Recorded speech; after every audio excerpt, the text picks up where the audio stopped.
Welcome again. This is the 22nd lecture of linear motion. Here we see that if the acceleration's time dependence is represented by some equations, and also not only that the boundary conditions, that is the different instance the velocity and time is given, we will see this thing. At that time, how we will find out the displacement and velocity from that time dependent equation of acceleration. Let us see. Let us consider this is the time dependence equation, that is a equal to alpha t plus beta t square.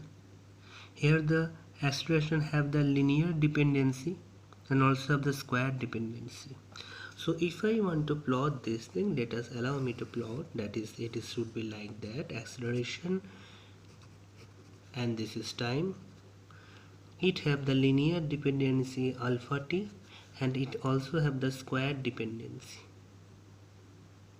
So if I want to plot this thing for smaller values,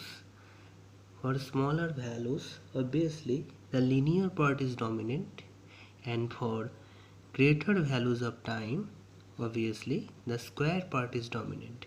So if I draw this thing, then it will be something like this. So this is the alpha t plus beta t square plotting, and this thing is written here, that is t equal to 0, x equal to x0 and v equal to v0. This thing is called this line is called whatever we written in this line, it is called the boundary condition. The boundary condition here, it is told when t equal to 0, then x equal to x0. Obviously the x0 I have considered it is not the 0, and v equal to v0, so initially the particle have some velocity. We will do this sum using the method of integration, but not the definite but the indefinite integration. So how to do it? Let us see. Acceleration is equal to dv dt alpha t plus of beta t square. So dv equal to alpha into t dt. So it will be beta into t square into dt. Now if I do the integration to find out the velocity, then put the integration sign, integration of dv, alpha integration of t dt, integration of t dt plus of beta t square dt. Alpha and beta is taken outside the integral because they are constant over time. So this is the thing. So if I do the integration here, since the limit are not represented here, the boundary conditions are given. So if I follow the indefinite procedure of integration, then you have to say here capital A. What is capital A? This capital is called the constant for integration, and using the boundary condition that is given here, we have to find out the capital A. Let us see. So it is B, it is alpha, it will be t square divided by 2, and it is beta into t cube divided by 3 plus capital A. Now we have to apply the boundary condition and we have to find out the value of the constant of integration. At t equal to 0, what is the velocity? V equal to v0. So if I put it in this equation, then v0 equal to alpha into 0 square divided by 2 beta into 0 cube divided by 3 plus A. So these two terms will be 0. So capital A equal to V naught.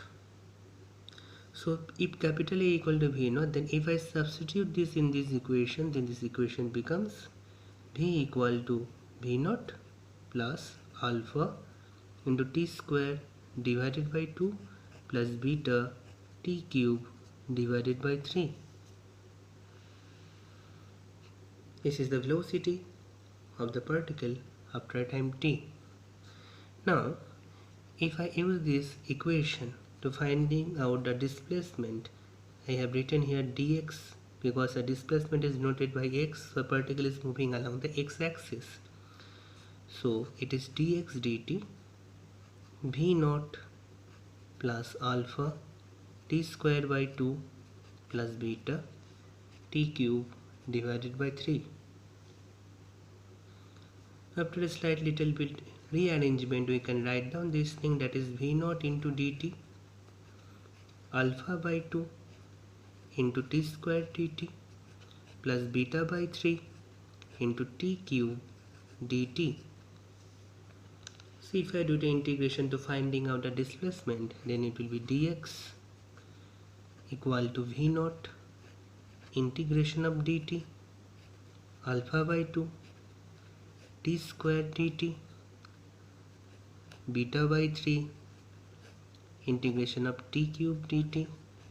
Here all the constants of time are taken outside the integral, plus capital B, where capital B is the constant for integration. X equal to v naught into t alpha divided by 2, it is t cube divided by 3, it is beta divided by 3 t to the power 4 divided by 4 plus b. So now you have to apply the boundary condition to find out the value of capital B. Let at t equal to 0, that is given in the boundary condition. You should not write down the let here because it is given. At t equal to 0, the x is equal to x0. So if I put this boundary condition in this equation, then it will become, refer this as the equation number 2, then this will become x0 equal to v naught into 0, 3 into 6, 3 into 2 6, 0 cube, it is beta divided by 12, it is t to the power 4 plus b, t to the power 4, obviously 0 to the power 4. So these and these three terms are 0. If these three terms are 0, then beta equal to x0. So if I put this equation, then x equal to v naught into t plus alpha divided by 6 t cube plus beta divided by 12 t to the power 4, and it is x0. If I do the slight rearrangement, then x equal to x0 into v naught into t, x0 plus v naught into t plus alpha by 6 t cube plus beta by 12 t to the power 4. But now discussion is not completed here. This is the what we have to find. We have got this thing, but here the alpha and beta, which are the constant of time, actually what it represents here, what is the unit of alpha? If I say it is denoted as meter per second square, denoted at meter per second square, what is the unit of alpha and what is the unit of beta? So if I want to find out its unit should be equal to the unit of acceleration. So alpha t should be the unit of acceleration. So unit of alpha we don't know, but the unit of time is second, and this should be equal to the unit of acceleration, that is meter per second square. Okay, so unit of alpha should be here meter s to the power minus 3. It is not any kind of dynamical quantity here, but this should be the unit of alpha. If we want to write down the dimension of alpha here, the dimension of alpha will be meter represents the length and s represents the time, so it will be L t to the power minus 3. Similarly, if I want to find out for beta, then beta t square should be equal to the unit of acceleration.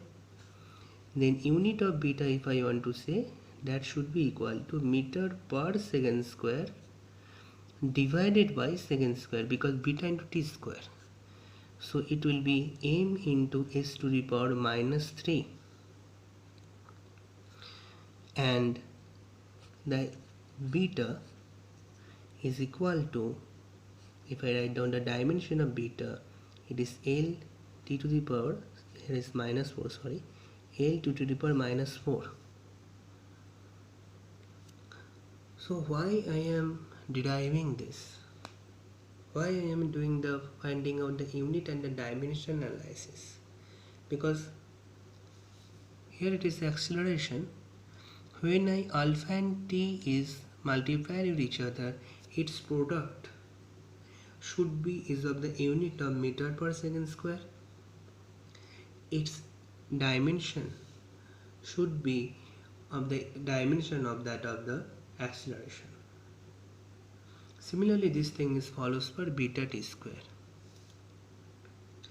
Maybe this alpha and beta are constants of time. Maybe it is independent of time. It has no time dependence. But it is definite that it has an unit, it has a dimension. Okay, so this is the thing I am going to tell you. So this alpha and beta sometimes given in terms of 2 or 3. Here if it is written 2t plus 5t square, then this 2 and 5 is not the dimensionless constant. Obviously it has some unit and dimension. That thing should be important here. So here what we have understood, that if the acceleration of a particle have a linear dependence or the smaller values of time and the square dependence, that is the t square dependence, if the value increases, then we can represent it alpha t plus beta t square. Now you can ask me that why I am saying for the small value of time t is alpha t is a dominant term, because when t equal to 1 it is alpha, it is beta. When t equal to 2, just think it is 2 alpha, it is 4 beta. But if I say 10, just think about 10, it is 10 alpha but it is 100 beta. So this term becomes more dominant when the value of t is greater. Okay, so this square dependence term is dominant when time is greater. That's why I am showing this type of curve, that is, it is square dependence showing here completely, but here is a slightly linear dependence. So all the time the datas are not of acceleration and time, the datas are not given as a table. Sometimes using the datas, a graph is obtained, and from this graph we have to analyze the motion. Then we have seen that we have just calculating the slope at different positions. Just like here we calculate the slope, here we calculate the slope, at two different positions calculate the slope, at different positions we calculate the slope, and try to understand how this acceleration, the variable represented in the y-axis, is dependent on the variable dependent on the x-axis. What is interrelations between them by drawing the slopes. So this way these equations are written. Usually these equations are written not for not for some numerical problem.